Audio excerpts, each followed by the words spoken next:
नीलात्मकाय वेंकटेशाय हे गोपालक हे कृपा जलनिधे हे सिंधुकन्यापते हे कंसान्तक हे गजेन्द्र करुणा पारीण हे माधव हे रामानुज हे जगत्त्रय गुरो हे पुंडरीकाक्षमां हे गोपी जननाथ पालय परम जानामि न त्वां विना।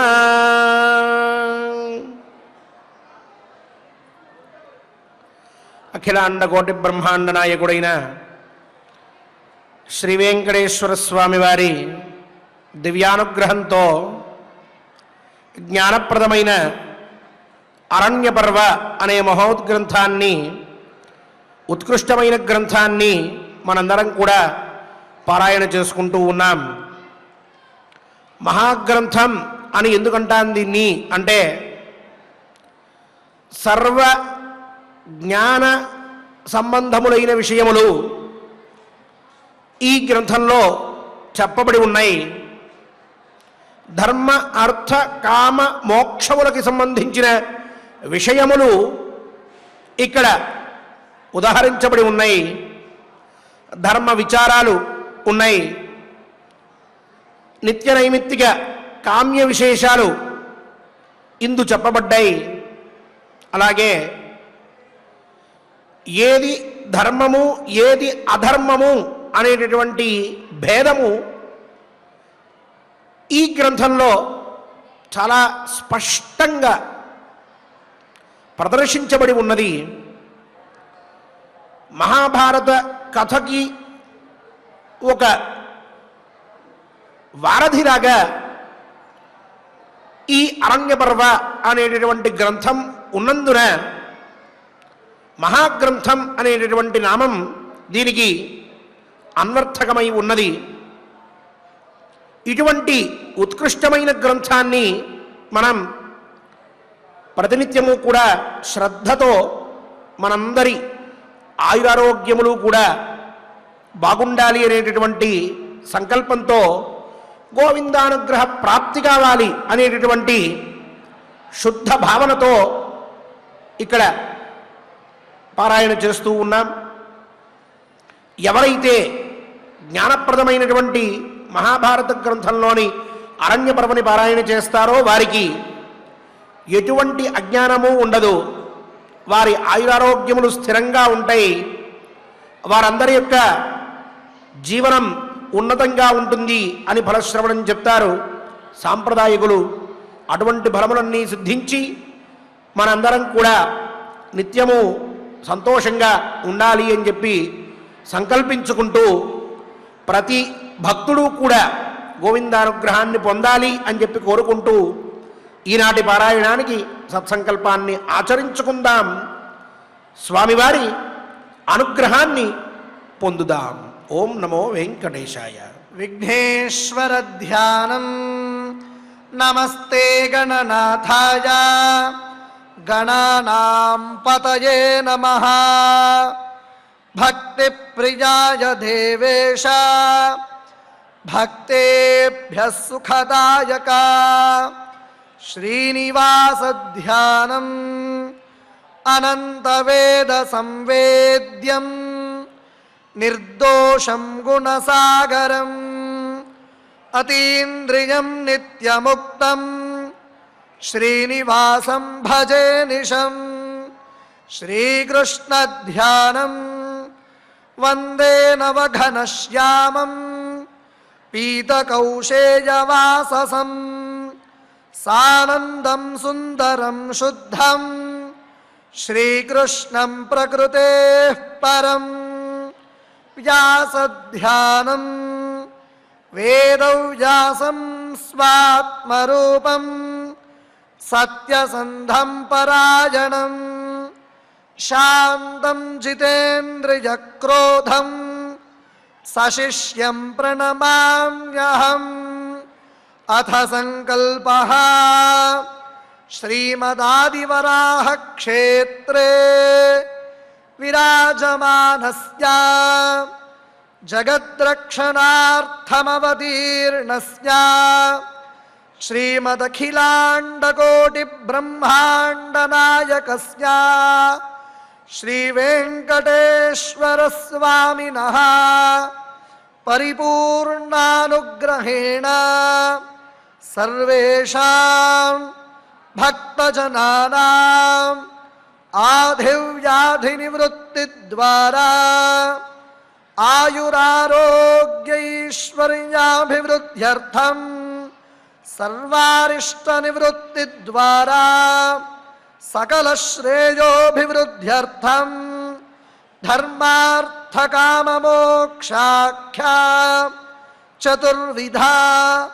పురుషార్థసిద్ధ్యర్థం సమస్త పాపక్షయార్థం శ్రీ పరమేశ్వర ప్రీత్యర్థం శ్రీమన్మహాభారతే వనపర్వణి యథాశక్తి పంచచత్వారింశోऽధ్యాయాంతర్గత శ్లోకపారాయణం ఆచార్యముఖేన కరిష్యామహే.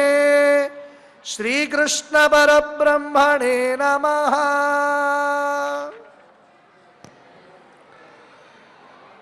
నారాయణం నమస్కృత్య నరం చైవ నరోత్తమం దేవీం సరస్వతీం వ్యాసం తతో జయముదీరయేత్. ప్రఖ్యాతో బలవీర్యేణ సమ్మతః ప్రతిభానవాన్ వర్చస్వీ తేజసా యుక్తః క్షమావాన్ వీరమత్సరః సాంగోపనిషదాన్ వేదాన్ చతురాఖ్యాన పంచమాన్.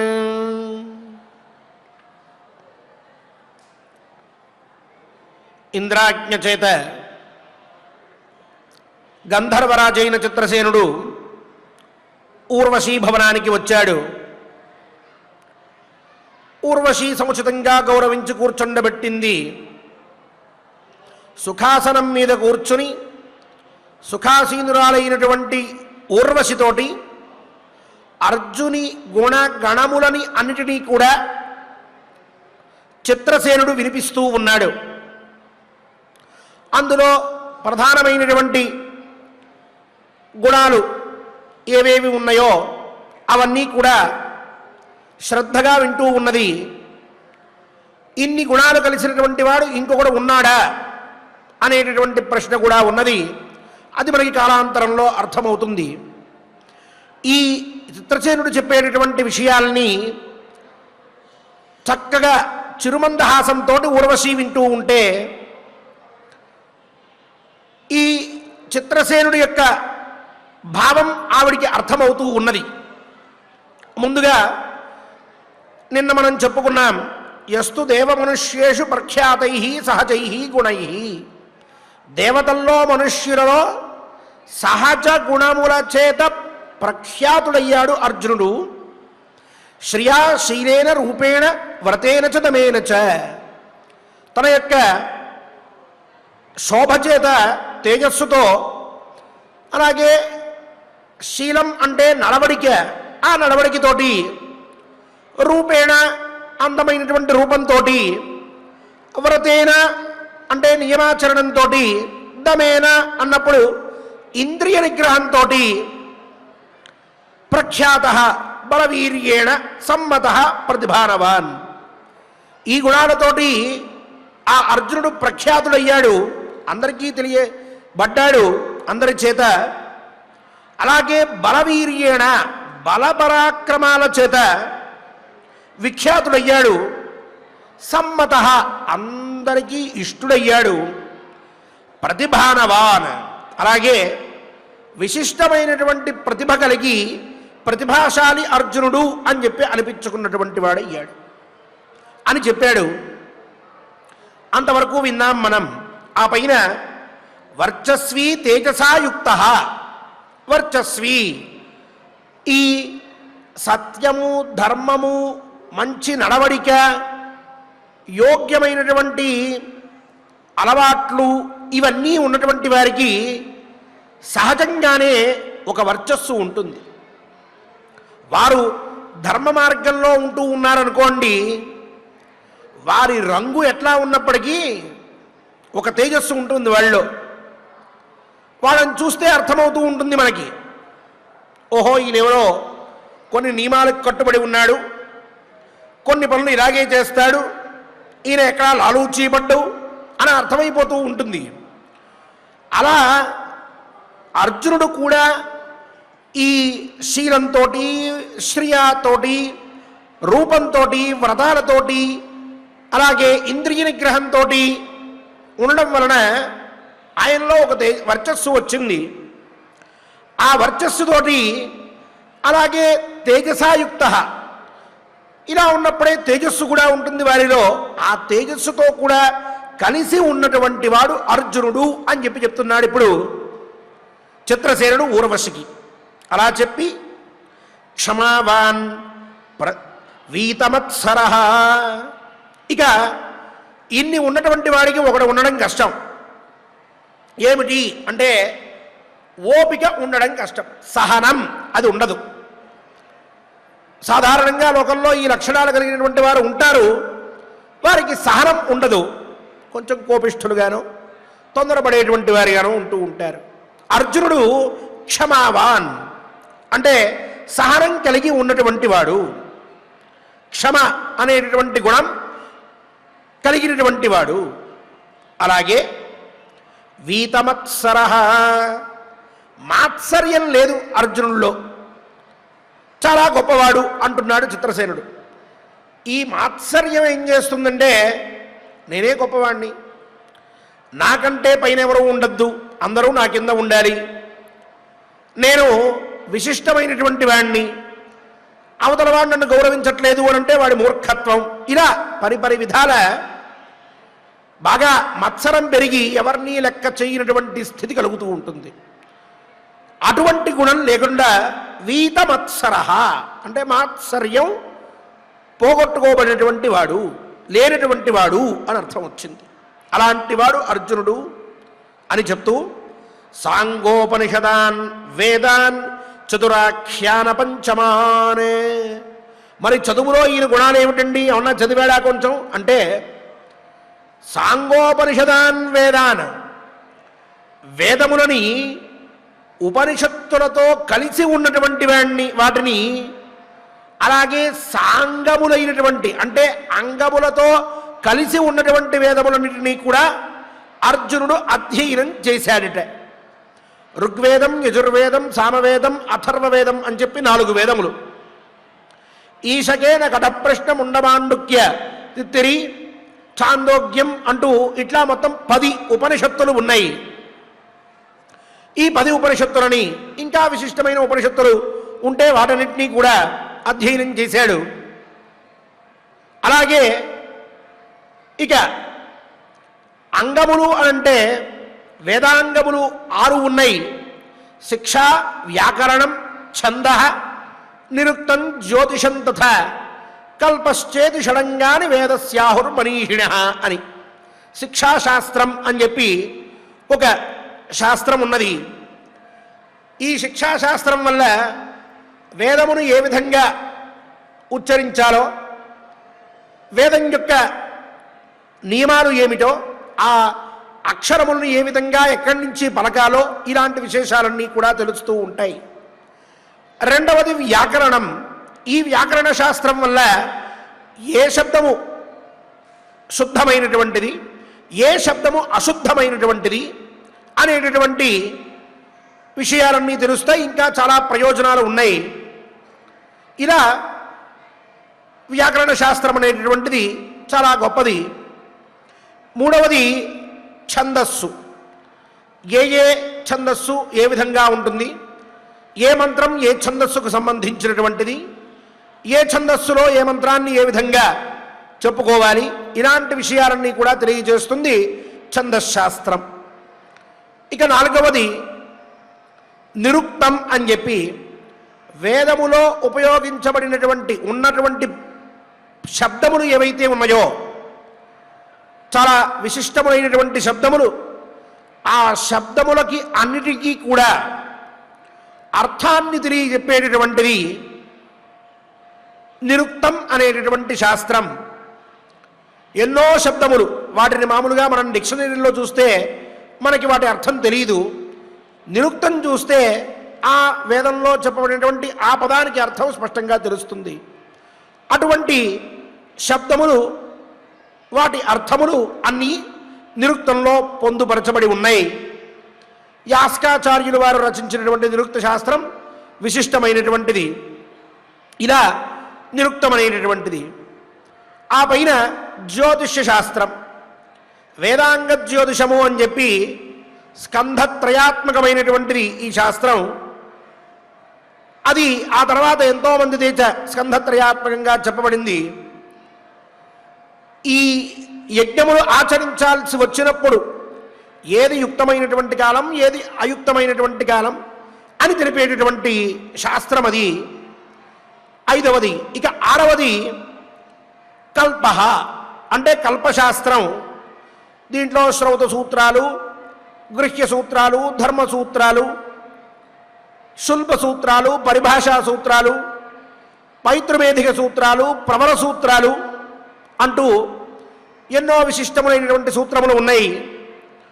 ఈ సూత్రముల్ని అధ్యయనం చేయడం వల్ల వేద ప్రతిపాద్యమైనటువంటి యజ్ఞయాగాదులు, నిత్య నైమిత్తిక కర్మలు, సంస్కారములు ఏ విధంగా ఆచరించాలో తెలుస్తుంది. ఇలా ఈ 6 అంగములతోటి కలిసి ఉన్నటువంటిది, అంటే ఈ 6 అంగముల సంబంధము వేదముకు ఉన్నది. అలాంటి అంగములను కూడా అధ్యయనం చేశాడు, ఉపనిషత్తులను అధ్యయనం చేశాడు, వేదములని అధ్యయనం చేశాడు ఈ అర్జునుడు. అలాగే చతురాఖ్యాన పంచమాన్, ఇతిహాసాలని కూడా, ఇతిహాసం పంచమో వేద అంటారు. ఆ ఇతిహాసాలని కూడా అర్జునుడు చక్కగా అధ్యయనం చేశాడట. యోధుయితే గురు శుశ్రూషాం మేధాంచాష్టగుణాశ్రయాం. అలాగే అర్జునుడు గురు శుశ్రూష చేసి బ్రహ్మచర్యాన్ని ఆచరించి అధ్యయనాన్నంతా పూర్తి చేసుకుని 8 విధాలైనటువంటి మేధస్సుని పొందాడట. మేధస్సు అని ఒత్తుంటుంది అక్కడ. మేధస్సు అంటే మాంసం అని అర్థం, మేధస్సు అంటే తెలివి అని అర్థం. ఒక్క వత్తు తేడా వస్తే అంత అర్థం తేడా వస్తూ ఉంటుంది సంస్కృతంలో. అర్జునుడికి ఈ విధమైనటువంటి 8 విధాలైనటువంటి మేధస్సు కూడా కలిగి ఉన్నదట. యోధీతే గురు శుశ్రూషాం మేధాంచ అష్టగుణాశ్రయాం. ఏమిటండి మేధస్సుకు ఉండేటటువంటి 8 గుణములు అంటే వ్యాఖ్యాకర్త చెప్తూ ఉన్నారు. శుశ్రూష, శ్రవణం చైవ, గ్రహణం ధారణం తథా ఊహ అపోహ అర్థ విజ్ఞానం తత్వజ్ఞానంచ ధీగుణా అని చెప్పి, అంటే మేధస్సుకి వాడు చాలా మేధావంతుడు, చాలా బుద్ధిమంతుడు అని చెప్పి అనాలి అని అంటే 8 గుణములు ఆ వ్యక్తిలో మనకు కనిపించారట. ఏమిటండి ఆ 8 గుణములు అంటే, ముందుగా శుశ్రూష, చక్కగా గురువు గారికి సేవ చేస్తూ ఉండడం, అది చాలా ప్రధానమైనటువంటిది. అది లేని విద్య రాదు. గురు శుశ్రూషయా విద్య పుష్కలేన ధనేనవ అథవా విద్యయా విద్య చతుర్థీ నోపలభ్యతే అని చెప్తారు మల్లినాథ సూరి మహానుభావుడు కుమార సంభవ వ్యాఖ్యానంలో. అంటే అర్థం, మనం చదువుకోవాలి అనంటే, మనకి చదువు రావాలి అనంటే గురు శుశ్రూషయా విద్య, గురువుగారికి సేవ చేసి చదువు నేర్చుకోవాలట. అప్పుడు చక్కగా వస్తుంది విద్య అని చెప్పారు. అబ్బే మేము గురువుగారికి ఏం సేవ చేయమండి, అసలు గురువు అనే కాన్సెప్టే లేదు మాకు, ఇంకా ఆయనకి సేవ చేయడం ఏమిటి ఈ రోజుల్లో, ఇదంతా పాతకాలపు మాటలు అనంటే, పుష్కలేన ధనేనవ, బాగా డబ్బు ఇచ్చి ఆయన్ని సంతోషపెట్టి ఆయన దగ్గర నుంచి చదువుకోవాలట. అబ్బే అంత డబ్బు లేదండి మా దగ్గర అంటే, అథవా విద్యయా విద్య, మన దగ్గర ఉన్నటువంటి విద్య ఆయనకి చెప్పి ఆయన దగ్గర ఉన్నటువంటి విద్య మనం తెచ్చుకోవాలట. ఇది 3వ మార్గం. ఇలా అయినా చేయాలి. చతుర్థీ నోపలభ్యతే. ఇక 4వ మార్గం అనేటటువంటిది చదువు విషయంలో లేదయ్యా, చేస్తే గురు శుశ్రూష చెయ్యి, లేదు బాగా డబ్బు ఇవ్వు, లేదు నీ దగ్గర ఉన్నటువంటి చదువు ఆయనకి చెప్పి ఆయన దగ్గర ఉన్నటువంటిది నువ్వు చదువుకో అని చెప్పారు. ఈ అర్జునుడు నిత్యము కూడా గురు శుశ్రూష చేస్తూ ఉండేటటువంటి వాడు. ఆ 8 లక్షణాల్లో ఉన్నటువంటి శుశ్రూష అనేటటువంటి దాన్ని చక్కగా అర్జునుడు చేశాడట. శుశ్రూష, శ్రవణం, చెప్పేటటువంటి మాటని శ్రద్ధగా వింటూ ఉండడం. గురువుగారు పాఠం చెప్తూ ఉంటారు, ఈరోజు సాయంత్రం ఎక్కడికి వెళ్తే బాగుంటుంది, రేపు సెలవు పెడదామా వద్దా, సాయంత్రం పార్కుకు వెళ్తే ఎలా ఉంటుంది, రాత్రికి తొందరగా పడుకుందామా, ఏ సినిమా చూస్తే బాగుంటుంది. ఇలా చదువు చెప్పేటటువంటి సమయంలో గురువుగారు చెప్పేటటువంటి మాటల్ని ఏకాగ్రతతో వినకుండా ఆ విషయాలు ఈ విషయాలు ఆలోచిస్తూ ఉన్నటువంటి మాటలన్నింటినీ కూడా చెవికెక్కించుకోకుండా నాకేం అర్థం కాలేదు అని అంటే చదువు రాదు. చెప్పేటటువంటి మాటలు శ్రద్ధగా వినాలి. ఏ పాఠం చెప్తున్నారో ఆ పాఠం విషయంలో జ్ఞానం సంపాదించడానికి గురువుగారి మాటలు మాస్టారు చెప్తూ ఉన్నప్పుడు వాటిని తలకెక్కించుకునేటటువంటి ప్రయత్నం చేయాలి. అది 2వ లక్షణం. శుశ్రూష శ్రవణం చైవ గ్రహణం ధారణం తథా. ఇక అలా గురువుగారు చెప్పిన మాటలన్నీ శ్రద్ధగా వింటూ ఆ విషయాన్ని మొత్తాన్ని గ్రహించాలి. ఏం చెప్పారు, సారాంశం ఏమిటి, గురువుగారు చెప్పిందంతా కూడా ఒక్క క్షణంలో చెప్పాలంటే ఎలా మనం ఆలోచించుకోవాలి, లేదు 10 వాక్యాల్లో చెప్పాలంటే ఎట్లా, లేదు 10 పేజీలు రాయాలంటే ఎట్లా అనేటటువంటి విషయాన్ని మనం జాగ్రత్తగా గురువుగారు చెప్పేటప్పుడు వింటూ దాన్నంతా గ్రహించి మనకి సరిగ్గా అర్థమవుతోందో లేదో తెలుసుకుంటూ దాన్ని మొత్తాన్ని బుద్ధిలో ఉంచుకునేటటువంటి ప్రయత్నం చేయాలి. ముందుగా దాన్ని గ్రహించాలి. ఆ పైన ధారణం తథా అన్నారు. అంటే ఆ చెప్పినటువంటి దాన్ని ఒక చెవితో విని రెండో చెవితో వదిలేశాడు అని అన్నట్టు కాకుండా చెప్పిన విషయాన్ని మొత్తాన్ని కూడా ఆ బుద్ధిలోనే స్థిరంగా పెట్టుకోవాలి తప్ప ఇది నాకు అవసరం లేదు అని చెప్పి ఆ మాటను వదిలేయకూడదు. ఏ ఒక్క పదమైనా మనకి ఎప్పటికైనా ఉపయోగపడవచ్చు. కాబట్టి విన్నటువంటి విద్యని మొత్తాన్ని గ్రహించి దాన్ని బుద్ధిలో ధారణం చేసుకోవాలి. ఇది 4వ లక్షణం. 3వ లక్షణమేమో గ్రహించడం. ఆ పైన ఊహ అపోహ అర్థ విజ్ఞానం. ఊహ ఇది 5వ లక్షణం. అంటే ఇక్కడ ఈ విషయం ఇట్లా చెప్పారు అని అంటే ఇంకొక దగ్గర కూడా ఇలాంటి సందర్భంలో ఈ విషయాన్ని ఇట్లా అన్వయించుకోవాలి కదా అని చెప్పి ఊహ చేస్తూ తెలుసుకున్నటువంటి విషయాన్ని ఇంకొక విషయంలో అప్లై చేయడం అనేటటువంటిది ఊహ అనేటటువంటి దానికి ఎందుకు వస్తుంది.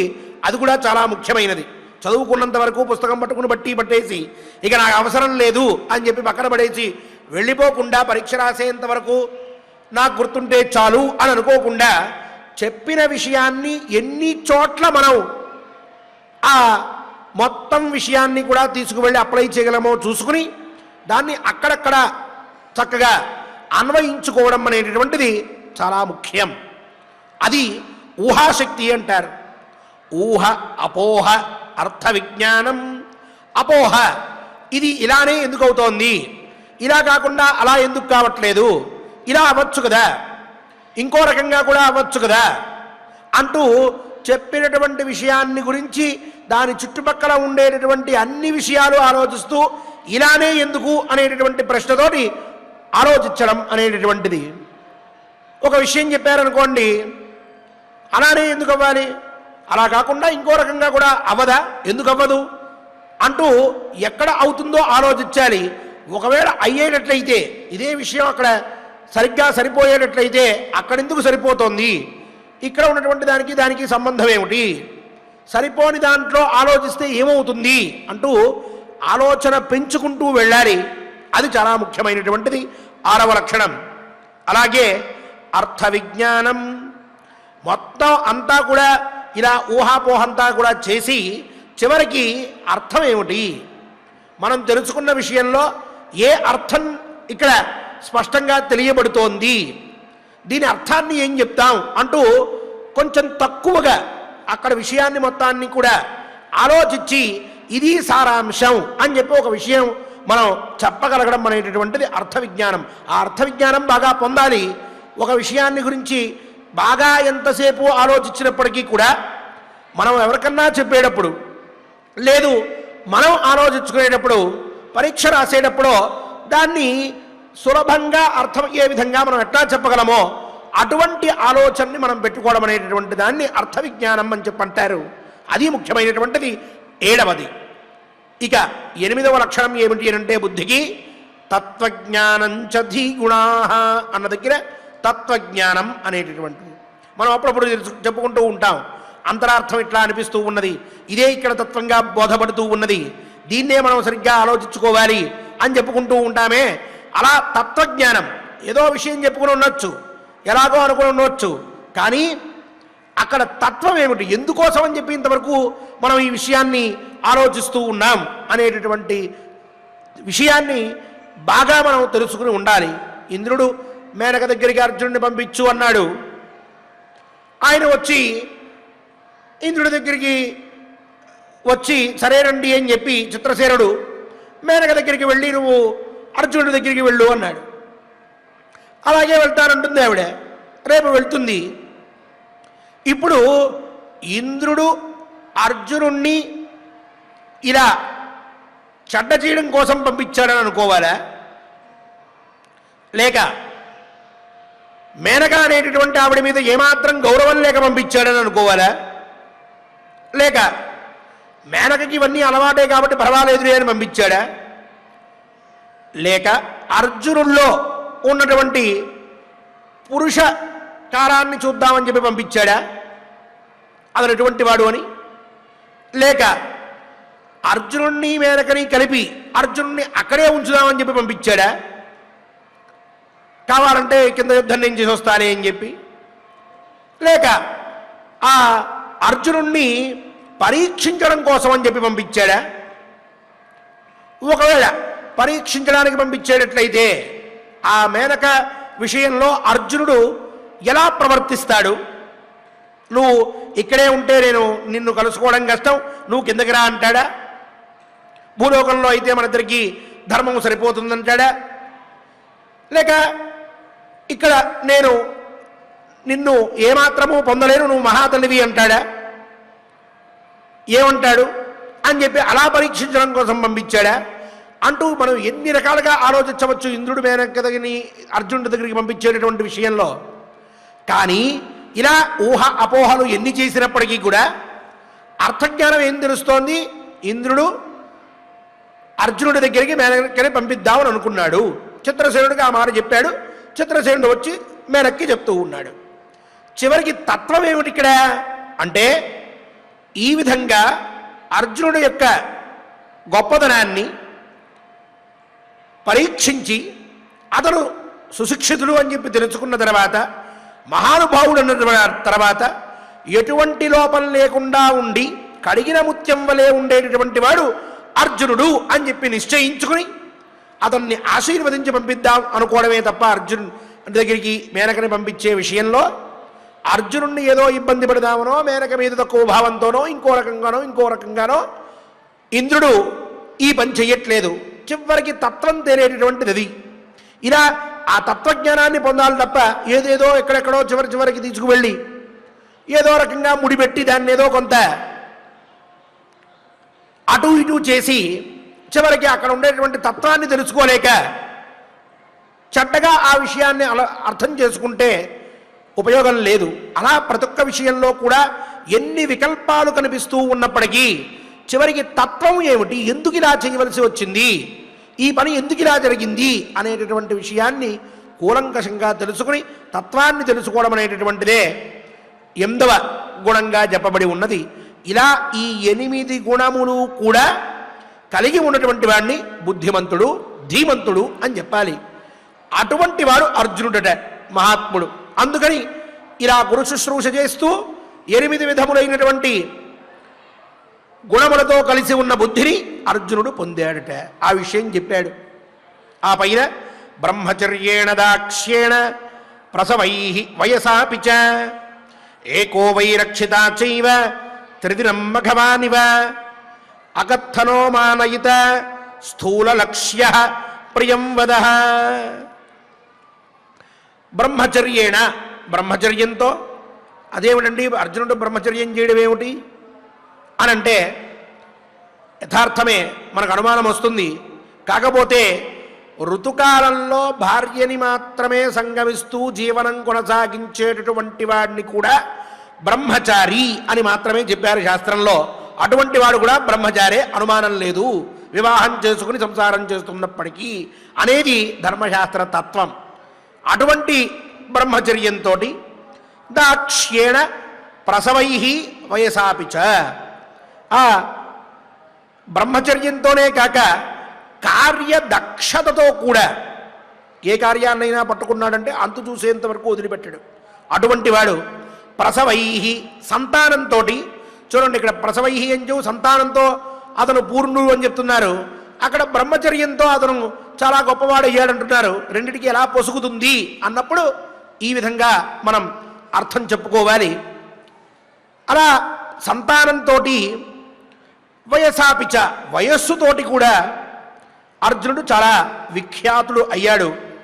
అంతేకాక ఏకో వై రక్షితా చైవ త్రిదినం మఘవానివ, ఆ స్వర్గలోకాన్ని ఇంద్రుడు ఒక్కడే ఎట్లా అయితే రక్షిస్తూ ఉంటాడో అలాగే స్వర్గాన్ని ఒక్కడే ఉన్నటువంటి వాడే అర్జునుడు రక్షింపగలిగినటువంటి వాడట. అంత గొప్పవాడు. పైగా అకథన, ఇది చాలా ముఖ్యమైనటువంటి లక్షణం. తన గొప్పని తను ఎప్పటికీ చెప్పుకోడట అర్జునుడు. మనం చాలామందిని చూస్తూ ఉంటాం, ఎంతసేపు వారి యొక్క ప్రజ్ఞాపాఠవాలు మన ముందు ఏకరవు పెట్టేస్తూ ఉంటారు. మనకేమో వినడానికి చాలా మొహమాటంగా ఉంటుంది. అట్లాంటి వాడు కాదుట. అకథన మానయిత, ఇతరులను ఎప్పటికీ కూడా గౌరవించేటటువంటి వాడట.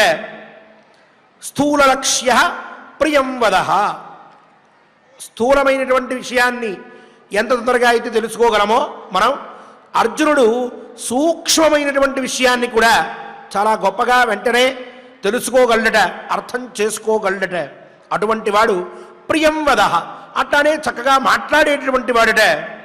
సుహృదశ్చన్నపానేన, సుహృదశ్చ అన్నపానేన, సుహృత్ అంటే మిత్రుడు అనర్థం. సుహృద మిత్రులని, అన్నపానేన వివిధేన అభివర్షతి, అన్నపానాలన్నీ కూడా తన స్నేహితులకి ఏర్పాటు చేస్తూ వాళ్ళందరినీ కూడా గౌరవిస్తూ ఉంటాడు, వాళ్ళందరినీ కూడా తృప్తిపరుస్తూ ఉంటాడట. అలాగే సత్యవాక్ పూజితో వక్త రూపవాన్ అనహంకృత, సత్యవాక్ ఎల్లప్పుడూ కూడా సత్యమే మాట్లాడేటటువంటి వాడు. అలాగే పూజిత వక్త, అందరి చేత పూజింపబడేటటువంటి వాడు, మంచి వక్త, అత్యద్భుతంగా మాట్లాడగలడు. అనహంకృత, అహంకారం లేకుండా ఉండేటటువంటి వాడు. భక్తానుకంపీకాంతశ్చ ప్రియశ్చ స్థిరసంగర, రూపవాన్, మంచి రూపం కలిగినటువంటి వాడు. భక్తానుకంపి, తనను ఆశ్రయించినటువంటి వారికి ఎప్పుడూ కూడా అనుగ్రహాన్ని ఇచ్చేటటువంటి వాడు, వారిని రక్షించేటటువంటి వాడు. కాంత, అందరి చేత చూడబడేటటువంటి వాడు, అందరి చేత కోరబడేటటువంటి వాడు. ప్రియ, అందరికీ ప్రియుడు. స్థిరసంగర, అలాగే యుద్ధంలో ఎంతటి వీరుడు వచ్చినప్పటికీ కూడా చలించక స్థిరంగా ఉండి వాడిని ఎదుర్కొనేటటువంటి వీరుడు అర్జునుడు. ప్రార్థనీయైర్గుణగణై మహేంద్రవరుణోపమ, ప్రశంసించదగినటువంటి గుణగణములతోటి, అంటే ఎన్నో గుణాలతోటి ఇంద్రుడితోటి వరుణుడితోటి సమానమైనటువంటి వాడు ఈ అర్జునుడు ఊర్వశి అన్నాడు చిత్రసేనుడు. ఇన్ని గుణములు కలిగినటువంటి వాడు అర్జునుడు.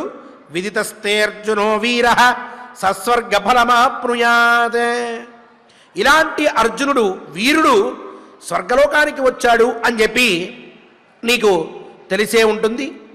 అటువంటి అర్జునుడు ఈ స్వర్గలోక సుఖాలన్నింటినీ కూడా పొందాలి. అందువల్ల త్వంతు శక్రా భ్యనుజ్ఞాత తస్య పాదాంతికం వ్రజ తదేవం కురు కళ్యాణి ప్రసన్నస్త్వాన్ ధనంజయ. ఇంద్రుడి ఆజ్ఞ ప్రకారం నీవు ఆ అర్జునుడి దగ్గరికి వెళ్ళు. ఆ అర్జునుడు కూడా నీ యందు కోరికతో ఉన్నాడు, ప్రసన్నుడై ఉన్నాడు. అందువల్ల నువ్వు ఈ విధంగా చేసి అర్జునుడిని తృప్తిపరచి ఇంద్రుడి యొక్క ఆజ్ఞని శిరసావహించవలసినది అని చెప్పాడు. విన్నది ఊర్వశి.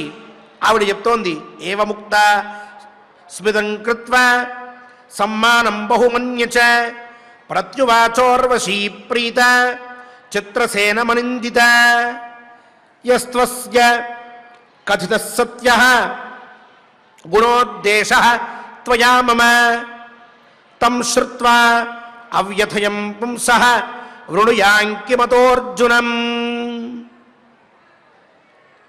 ఈ విధంగా చిత్రసేనుడు అంతా చెప్పిన తర్వాత మొత్తం అంతా కూడా చిరుమందహాసంతో వింటూ ఉన్నది అని చెప్పుకున్నాం.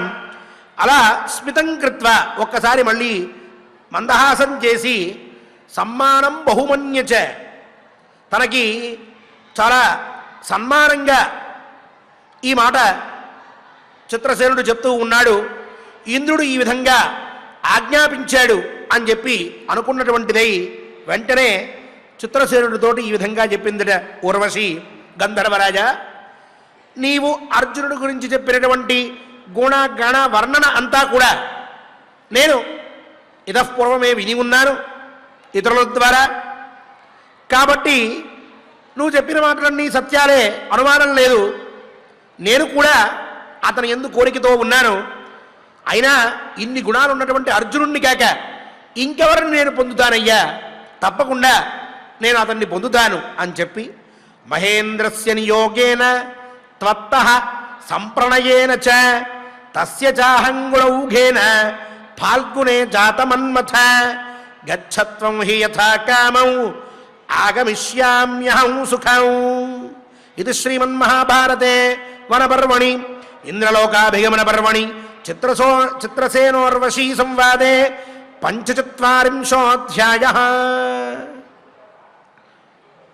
చిత్రసేన మహేంద్రస్య నియోగేన ఇంద్రుడి యొక్క ఆజ్ఞ చేత త్వత్తః సంప్రణయేన చ నీ యొక్క ప్రీతిపూర్వకములైన మాటల చేత తస్య చాహం గుణౌఘేన అర్జునుడి యందు ఉన్నటువంటి గుణముల సమూహం చేత గుణ ఓఘము, ఓఘం అంటే సమూహం, ఆ గుణౌఘేన ఫాల్గుణే జాతమన్మథ ఆ అర్జునుడి యందు కోరిక నాకు కలిగింది, కామభావం కలిగింది. గచ్చత్వం హి యథా కామం నువ్వు చక్కగా స్వేచ్ఛగా సుఖంగా వెళ్ళు. ఆగమిష్యామ్యహం సుఖం నేను తప్పకుండా అర్జునుడి దగ్గరికి వెళ్తాను.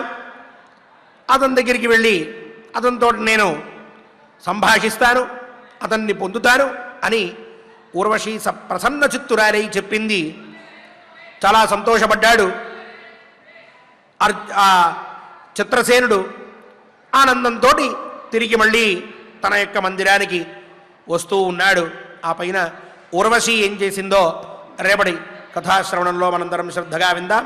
ఈ శ్లోకములనే ఆచార్యముఖంగా పారాయణ చేసి చక్కగా 8 గుణములు కలిగినటువంటి బుద్ధిమంతులం మనం కావాలి అని చెప్పి బుద్ధిప్రదాయకుడైన శ్రీనివాసస్వామి వారిని ప్రార్థిద్దాం. ఓం నమో వెంకటేశాయ. వర్చస్వీ తేజసాయుక్తః వర్చస్వీ తేజసాయుక్తః క్షమావాన్ వీతమత్సరః క్షమావాన్ వీతమత్సరః సాంగోపనిషదాన్ వేదాన్ సాంగోపనిషదాన్ వేదాన్ చతురాఖ్యాన పంచమాన్ యోధీతే గురు శుశ్రూషా యోధీతే గురు శుశ్రూషాం మేధాం చ మేధాంచాష్టగుణాశ్రయాన్ మేధాంచాష్టగుణాశ్రయాన్ బ్రహ్మచర్యేణ దాక్ష్యేణ బ్రహ్మచర్యేణ దాక్ష్యేణ ప్రసవైర్వ్యయసాపి చ ప్రసవైర్వయసాపి చ ఏకో వైరక్షితా చైవ ఏకో వైరక్షితా చైవ త్రిదివం మఘవానివ త్రిదివం మఘవానివ అగత్తనో మానయిత అగత్తనో మానయిత స్థూలలక్ష్య ప్రియం వదః స్థూలలక్ష్యః ప్రియం వదః సుహృదశ్చాన్నపానేన సుహృదశ్చాన్నపానేన వివిధేనాభివర్షతి వివిధేనాభివర్షతి సత్యవాక్ పూజితో వక్త సత్యవాక్ పూజితో వక్త రూపవాననహంకృతః రూపవాననహంకృతః భక్తానుకంపీకాంతశ్చ భక్తానుకంబీకాంతశ్చ ప్రియశ్చ స్థిరసంగరః ప్రియశ్చ స్థిరసంగరః ప్రార్థనీయైర్గుణగణైః ప్రార్థనీయైర్గుణగణైః మహేంద్రవరుణోపమః మహేంద్రవరుణోపమః విదితస్తేర్జునో వీరః విదితస్తేర్జునో వీరః సస్వర్గఫలమాప్నుయాత్ సస్వర్గఫలమాప్నుయాత్ త్వంతు శక్రాభ్యనుజ్ఞాత త్వంతు శక్రాభ్యనుజ్ఞాత తస్య పాదాంతికం వ్రజ తస్య పాదాంతికం వ్రజ తదేవం కురు కళ్యాణి తదేవం కురు కళ్యాణి ప్రసన్నస్త్యాన్ ధనంజయః ప్రసన్నస్త్వాం ధనంజయః ఏవముక్తాస్మితం కృత్వా ఏవముక్తా స్మితం కృత్వా సమ్మానం బహుమన్య చ సమ్మానం బహుమన్య చ ప్రత్యువాచోర్వశీ ప్రీత ప్రత్యువాచోర్వశీ ప్రీత చిత్రసేనమనిందిత చిత్రసేనమనిందిత యస్త్వస్య కథితః సత్యః యస్త్వస్య కథితః సత్యః గుణోద్దేశస్త్వయా మమ గుణోద్దేశస్త్వయా మమ త్వం శ్రుత్వా వ్యథయం పుంసః తం శ్రుత్వా వ్యథయం పుంసః వృణుయాం కిమతోర్జునం వృణుయాంకిమతోర్జునం మహేంద్రస్య నియోగేన మహేంద్రస్య నియోగేన త్వత్తః సంప్రణయేన చ త్వత్తః సంప్రణయేన చ తస్య చాహం గుణౌఘేన తస్య చాహం గుణౌఘేన ఫాల్గుణే జాతమన్మథ ఫాల్గునే జాతమన్మథ గచ్చత్వం హి యథా కామం గచ్చత్వం హి యథా కామం ఆగమిష్యామ్యహం సుఖం ఆగమిష్యామ్యహం సుఖం ఇది ఇది శ్రీమన్మహాభారతే శ్రీమన్మహాభారతే వనపర్వాంతర్గత వనపర్వాంతర్గత ఇంద్రలోకాభిగమన పర్వణి ఇంద్రలోకాభిగమన పర్వణి చిత్రసేనోర్వశీ సంవాదే చిత్రసేనోర్వశీ సంవాదే పంచచత్వారింశోऽధ్యాయః పంచచత్వారింశోऽధ్యాయः ఓం నమో వెంకటేశాయ. గోవిందనామ సంకీర్తనా తత్పరులమైన మనం అన్నమాచార్య ప్రాజెక్ట్ కళాకారులందరితో కలిసి శ్రీనివాసస్వామి వారిని గోవింద గోవింద అంటూ ప్రార్థిద్దాం. అనాథ రక్షకుడైనటువంటి ఆ స్వామివారి దివ్యానుగ్రహాశీస్సురుని పొందుదాం.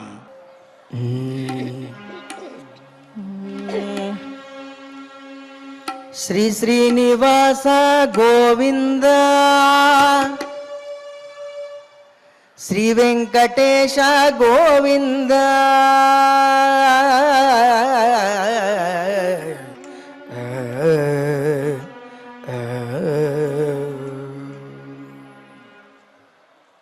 శ్రీ శ్రీనివాస గోవింద శ్రీ వెంకటేశ గోవింద భక్తవత్సల గోవింద భాగవత ప్రియ గోవింద నిత్య నిర్మల గోవింద నీలమేఘ శ్యామ గోవింద పురాణ పురుష గోవింద పుండరికాక్ష గోవింద నందనందన గోవింద నవనీత చోర గోవింద పశుపాలక శ్రీ గోవింద పాప విమోచన గోవింద దుష్ట సంహార గోవింద దురిత నివారణ గోవింద కష్ట పరిపాలక గోవింద కష్ట నివారణ గోవింద హరి గోవింద హరి గోవింద గోకులనందన గోవింద గోవింద హరి గోవింద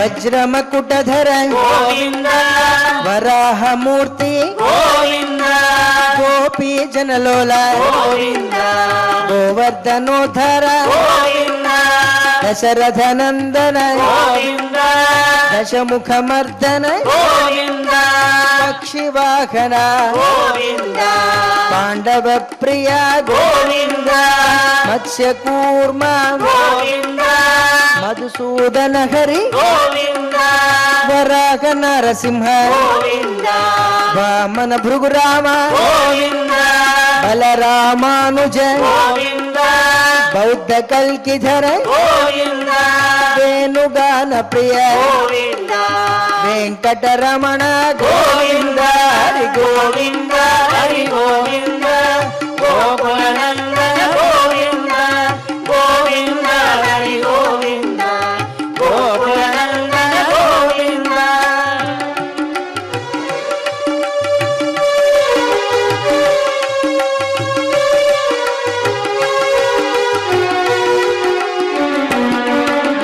సీతానాయక గోవింద శ్రిత పరిపాలక గోవింద దరిద్ర జన పోషక గోవింద ధర్మ సంస్థాపక గోవింద అనాథ రక్షక గోవింద ఆపద్బాంధవ గోవింద శరణాగత వత్సల గోవింద కరుణాసాగర గోవింద కమలదళాక్ష గోవింద కామిత ఫలద గోవింద పాప వినాశక గోవింద పాహి మురారే గోవింద శ్రీముద్రాంకిత గోవింద శ్రీవత్సాంకిత గోవింద ధరణీ నాయక గోవింద దినకర తేజ గోవింద హరి గోవింద హరి గోవింద గోకులనందన గోవింద గోవింద హరి గోవింద గోకులనందన గోవింద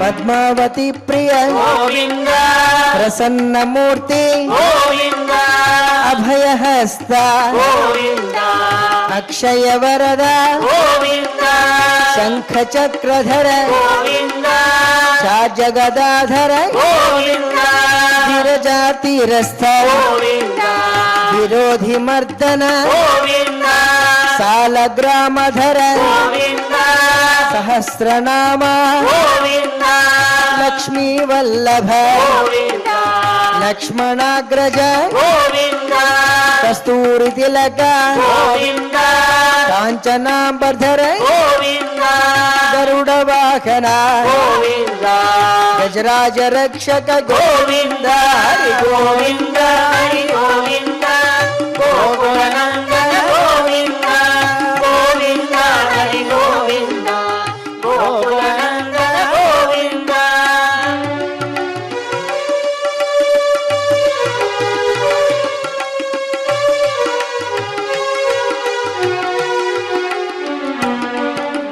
వానర సేవిత గోవింద వారధి బంధన గోవింద సప్తగిరీశ గోవింద ఏక స్వరూప గోవింద శ్రీరామకృష్ణ గోవింద రఘుకుల నందన గోవింద ప్రత్యక్ష దేవ గోవింద పరమదయాకర గోవింద వజ్ర కవచధర గోవింద వైజయంతిమాల గోవింద వడ్డి కసులువాడ గోవింద వసుదేవతనయ గోవింద బిల్వ పత్రార్చిత గోవింద భిక్షుక సంస్థుత గోవింద స్త్రీ పుంరూప గోవింద శివకేశవమూర్తి గోవింద హరి గోవింద హరి గోవింద గోకులనందన గోవింద గోవింద హరి గోవింద గోకులనందన గోవింద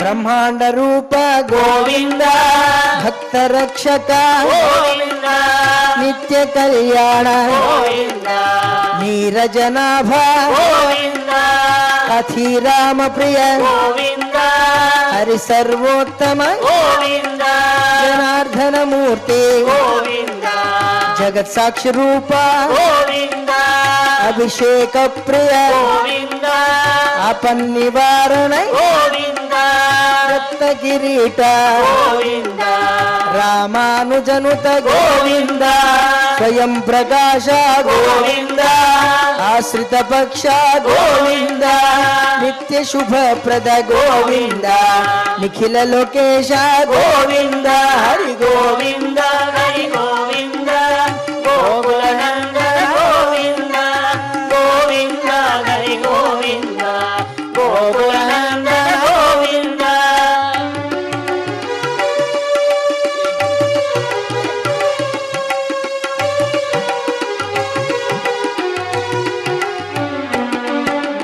ఆనంద రూప గోవింద ఆద్యంతరహిత గోవింద ఇక పరదాయక గోవింద విభరాజ రక్షక గోవింద పరమ దయాళో గోవింద పద్మనాభ హరి గోవింద తిరుమల వాస గోవింద తులసి వనమాల గోవింద శేషశాయినే గోవింద శేషాద్రి నిలయ గోవింద మత్స్యావతార గోవింద ఏడుకొండలవాడ గోవింద హరి గోవింద హరి గోవింద గోకులనందన గోవింద గోవింద హరి గోవింద గోకులనందన గోవింద గోవింద హరి గోవింద గోకులనందన గోవింద గోవింద హరి గోవింద గోకులనందన గోవింద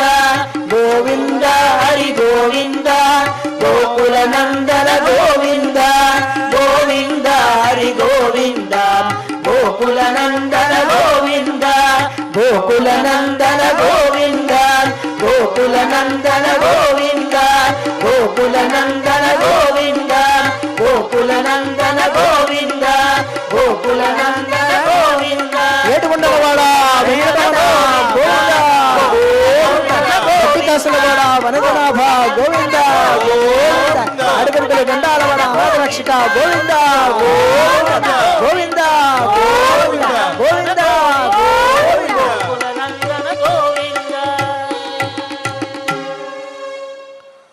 ఓం నమో వెంకటేశాయ. స్వామివారి గోవిందనామ సంకీర్తనాన్ని చక్కగా మనందరం కూడా చేసుకుని ఉన్నాం. ఇప్పుడు క్షమాప్రార్థనాదులతో స్వామిని కీర్తించి మంగళాంతంగా పారాయణాన్ని పూర్తి చేసుకుందాం. స్వామివారి దివ్యానుగ్రహాన్ని పొందుదాం. అథ క్షమా ప్రార్థనా యదక్షరపదభ్రష్టం మాత్రాహీనం చ యద్భవేత్ తత్సర్వం క్షమ్యతాం దేవా నారాయణ నమోస్తుతే. అథ లోకక్షేమ ప్రార్థనా స్వస్తి ప్రజాభ్యః పరిపాలయంతాం న్యాయేన మార్గేణ మహీం మహిషాః గోబ్రాహ్మణేభ్యః శుభమస్తు నిత్యం. లోకాః సమస్తాః సుఖినో భవంతు. అథ భగవత్సమర్పణం కాయేన వాచా మనసేంద్రియైర్వా బుద్ధ్యాత్మనా వా ప్రకృతే స్వభావాత్ కరోమి యద్యత్ సకలం పరస్మై నారాయణాయేతి సమర్పయామి. అథ మంగళం శ్రియః కాంతాయ కళ్యాణ నిధయే నిధయేర్థినాం శ్రీవేంకట నివాసాయ శ్రీనివాసాయ మంగళం.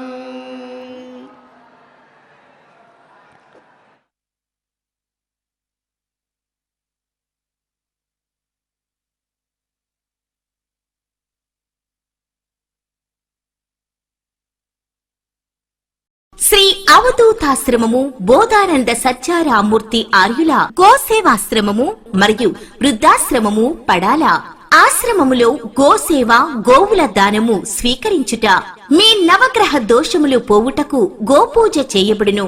మూలికా వైద్యము గోపంచగవ్య వైద్యము చేయబడును.